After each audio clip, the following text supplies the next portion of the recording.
And I'm joined now by Ice Cube. Well, Ice Cube, thank you so much for joining me. Thanks for having me, man. It's great to have you. It's good to be here. A bona fide legend. Oh, thank you. You like being called a legend? It's cool. You know, it's cool. It's interesting because I'm still, here, and I still feel like I got so much to do. So it's nice. You were born O'Shea Jackson. Who actually calls you O'Shea? My mom, my pops, my wife, my brothers and sisters sometimes, but mostly everybody call me Cube. Is O'Shea different to Cube? Yeah. In what way? O'Shea's my real name, and when I hear that, I'm either looking for my family or a check. You know what I mean? Like, you're gonna call me O'Shea? Hope you got a check. And Cube is what my friends been calling me since I was 12 years old. Let me ask you this. There's been a lot of stuff about the state of the world, about the state of America. Where do you see things right now? I think people are very polarized in all kind of ways. People are afraid to speak out because of the cancel culture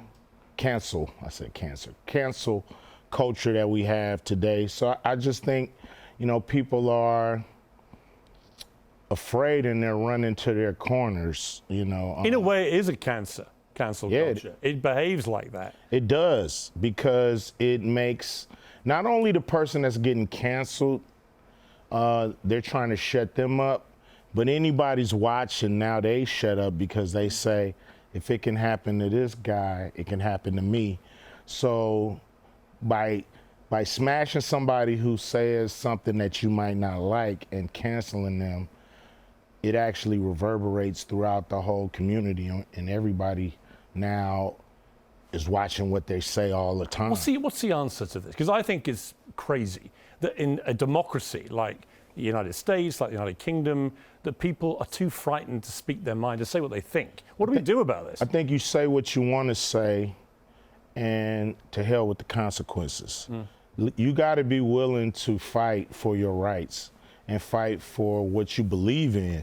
And if you're a person who believes in freedom of speech, you have to fight and say what you feel and let the chips fall where they may, and stand on that. And, it may not be an easy road, but I think you feel better about yourself when you say what needs to be said at the time it needs to be said, and not afterwards where you go home and think, I should have said this when that guy was there, or when I was there, I should have said that and I didn't. Well, that haunts you more. You can definitely say what the hell you like on this show. It's called Uncensored for a reason. Well, that's why I'm here, man. That's You've what always I'm been all about. uncensored. Let me ask you this. Is America more racist or less racist than when you were a kid?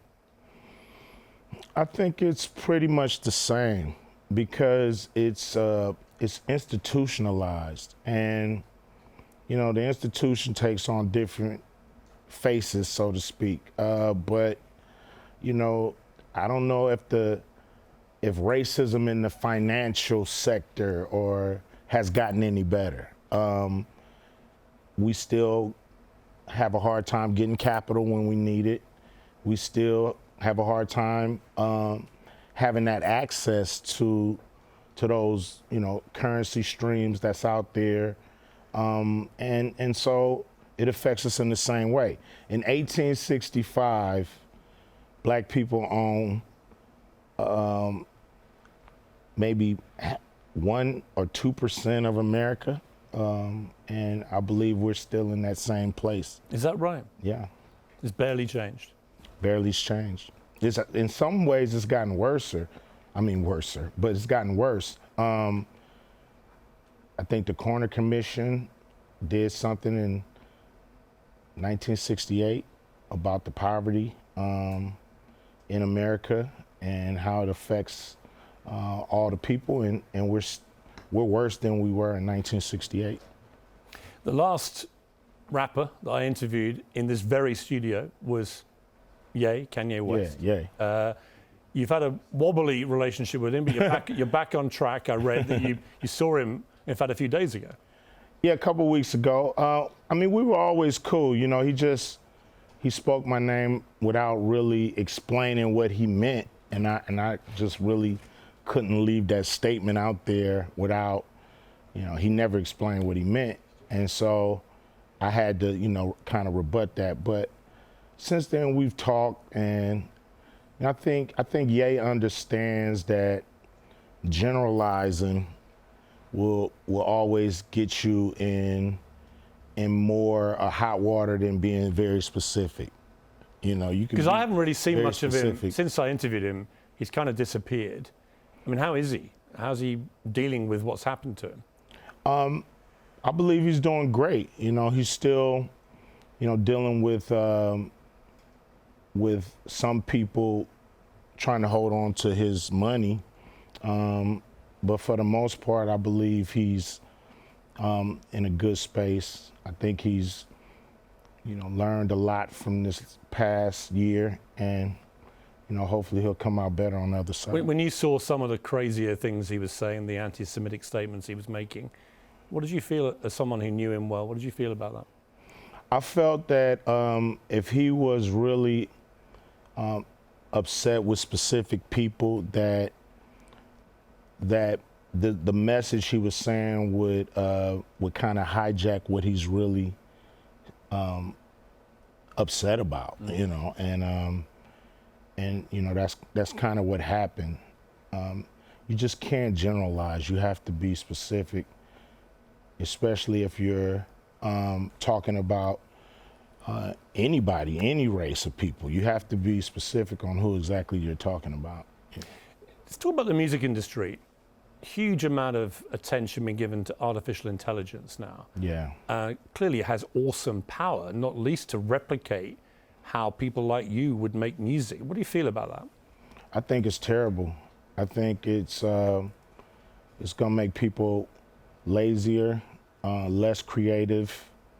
You know, could you imagine if an actor, like if I decided not to do a sequel and the movie company said, we have the rights to your likeness. Right. We're going to put you in the sequel whether you want to be or not, because we have the right to. So now they use AI to put Ice Cube in a movie I don't want to be in, saying things I don't want to say and doing things I wouldn't do. So to me, that's terrible. Or taking an artist that's passed away and having them do a new song with lyrics that they may not agree with. It's just, you know, it's a slippery slope that will hurt us more than it will help us. Is there a benefit that you can see where you could use AI to enhance what you do? I mean, we use, you know, automation here and there to help advance and make us sound better. But, you know, once you take the paintbrush out of the painter's hand, is it really a painting from him, you know? Right. Well, it's an interesting question, isn't it? Is it? I mean, I don't know. Like if somebody does an Ice Cube AI song, how could it be an Ice Cube song? It's an artificial, it's like a mannequin or a puppet, or, you know, that's how I look at it. It's not real. Do you think it's going to kill us all, artificial intelligence? I interviewed Professor Stephen Hawking before he died.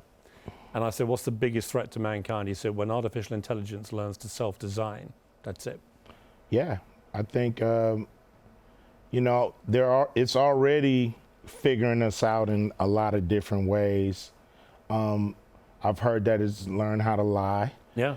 You know, this is the, you know, in every science fiction movie, this is the beginning of the end. Yes. Yeah, definitely. If you knew it was about to end, what would you do on your last day?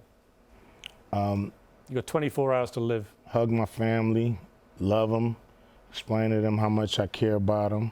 You know, pray to my Maker, and prepare myself to meet him. Would you have a last meal? Probably so. Yeah. What would you have? everything I could stuff in my mouth. You're not going to worry about any dieting, right? Yeah. You know, I'll be probably sick off everything on that day. You turned down a $9 million movie role in 2021 because you wouldn't take the COVID vaccine. It was being mandated in Hollywood at the time. Any regrets? It's a lot of money. Not at all. Not one regret. You know my thought when I heard that story? You must be even richer than I think you are. I mean, everybody can use $9 million. I don't care how rich they think they are. You know, everybody can use that money. I could have used that money. My family could have used that money. But I felt like, you know, your health is worth more than all the money in the world.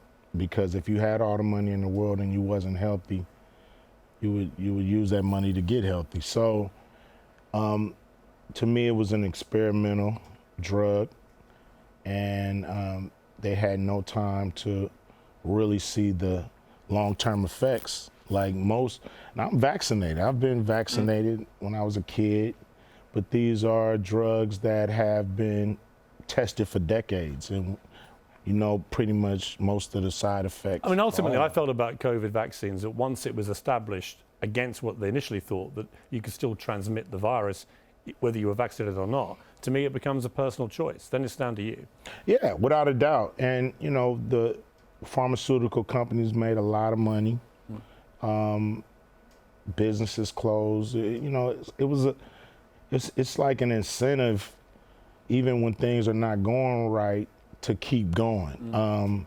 It's kind of like the war machine. You know, if you make the bullets and the Band-Aids, you're gonna always want to be in war because it's profitable. Have you worked out who you're going to vote for next year? No. It's what we would call in Britain a Hobson's choice. What's that mean? It means it doesn't matter which way you go, you're going to get screwed. I mean, wow. Joe Biden looks like he barely knows what day it is. Donald Trump might be in a prison cell. So if that's the choice, what does it say about America?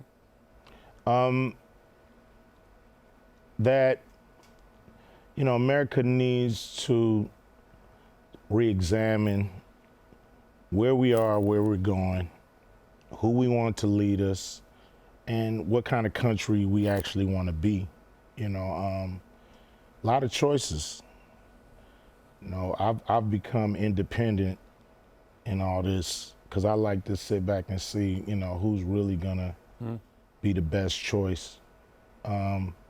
Unfortunately, the choices are not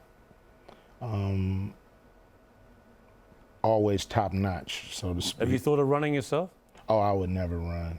There might be a vacancy now. Kanye ceded the territory. Nah, I don't want to be a politician. You know, they can king me.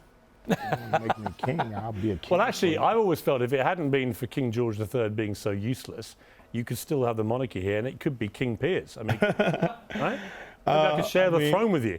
Yeah. King Piers and King Cube. What do you think? Hey, I think it's only room for one king, man. You know what I'm saying? Are you telling me to move aside, eh? All right, I'll cede monarchical power to King Cube, okay? Thank you. I appreciate it. Great to see you. Thank you very much. Good to see you always, Piers. Really good.